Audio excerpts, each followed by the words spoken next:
In Beijing's crowded emergency rooms, the patients are mostly elderly, and they're struggling. Hospital resources stretch so thin, families are being told to bring their own beds.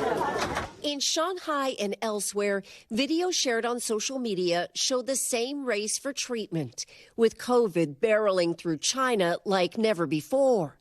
We've seen people lying in hallways, in lobbies, even on lawn chairs. There just isn't enough room.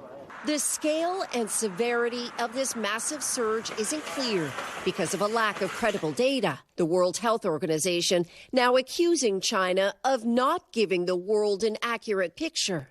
We believe that the current numbers being published from China underrepresent the true impact of the disease in terms of hospital admissions, in terms of ICU admissions, and particularly in terms of deaths. By narrowing the way China counts COVID deaths, officially only 30 people have died from the virus since strict COVID controls were lifted here a month ago. Overcrowded funeral homes tell a different story. Crematoriums designated to take COVID victims are at full capacity.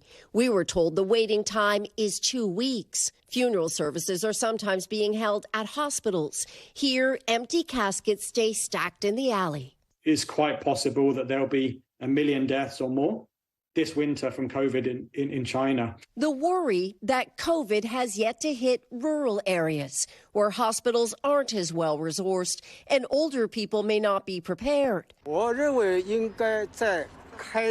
Zhao, who is 70, says officials should have told people about precautions so they could have at least bought medication. The abrupt change to tough COVID rules caught most of the country off guard. Now streets, restaurants and stores are getting busy again as more people are recovering.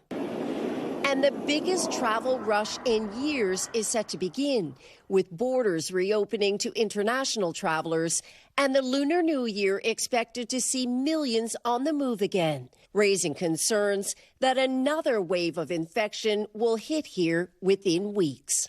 There are also concerns about the potential for new COVID variants here. Several countries, including the U.S., have offered to help China by sending vaccines, but so far, Beijing has refused.